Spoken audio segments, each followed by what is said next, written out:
Good morning. I am here today and I have a bittersweet moment this week because my kids aren't here this week. For those of you who don't know, I share custody of my 3 kids. So we have a week where we have the kids here and we have a week where we don't have the kids here. And it's really, really hard. Totally different subject, but one of the benefits, I suppose you could say, is when they're gone, I try to spend more time focusing on the things that I need to take care of myself so that I can be better for them when they're here. Last week was a hard week. 2 weeks before that with them was a really hard week. This quarantine situation was absolutely something I didn't know if I was going to be able to snap out of. And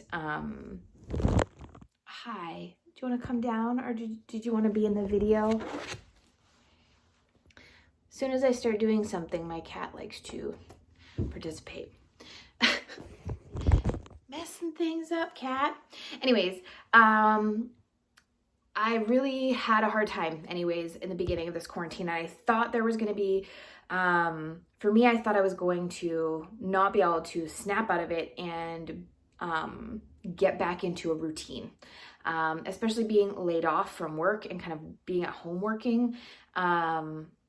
It threw off my whole game. And then having the kids at home, that threw off my whole game. And so I allowed myself to get into a place where I settled for, well, this sucks, so you know what, who cares? Let's just be lazy. And I'm not saying that to feel guilt or shame about it, because when I look back now, I know that in those moments, I needed that time to process, to be lazy, to sleep in bed, to have some treats that maybe I normally wouldn't allow myself to have. But what I want to do now is, now that I've taken those steps to have a bath every day, to get some extra naps in, I started to feel yucky about it after a while. And I started realizing that now something else has to change. Either I'm going to stay here in this place and I'm going to start seeing negative effects overall in my health and my life, or now that I've had this time, I'm going to shift and I'm going to make some better changes. So if you're still in the same place as I was, and you're still grieving what's happening right now, you're struggling and you need that time, totally understand, and that's okay. But if you're on the other side of it, or if you're starting to feel like, hey, like this is not good, long term, I can't sustain this and still be healthy and my best self, then I just wanted to share some of the things that I've started to do to flip that and switch over to doing things that I know are going to better take care of myself, which then means I'll be able to be a better mom and a better wife and a better friend for other people. Because for a long time, I think people believe that self-care is selfish, and taking care and making a priority of taking care of yourself. And like, even when my kids are here, it's like, oh, I can't do any of these things when they're here because I have a week when they're gone. So that's when I need to focus on myself. No, so many parents don't have that, I don't want to say luxury, because I hate that I don't have them. I hate it, but I can't change it. So I've learned that there are pros and cons for both. And there's ways to use the time that I would typically hate being away from my kids to be better. Anyways, if you are someone who has your kids all the time, you still need to take time for yourself. And so even if that means giving them a movie for an hour and a half, putting them in a rec room or their bedroom or the living room or whatever, and then you having a different space and taking some time to either journal, read your Bible, read a book, have a bath, whatever that looks like for you. Make sure you're carving out that time for yourself, because in order to be a good parent, a good wife, a good employee, a good friend, you still need to take care of yourself. And for so long, I think we've always believed that we have to come last.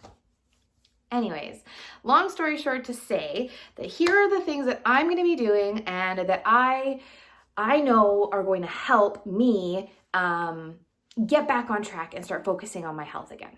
So number one is my intermittent fasting. So, and obviously keto as my diet. I've kind of always been keto, just having some cheat meals more often, which is not good. So I've not probably been into deep ketosis for a couple months now.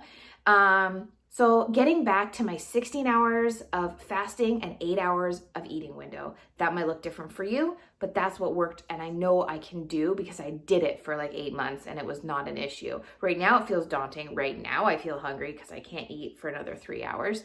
But I know that I'll get back on track and it will be okay. So that is one thing. Trying to add my water back in. I hate drinking water. I hate it.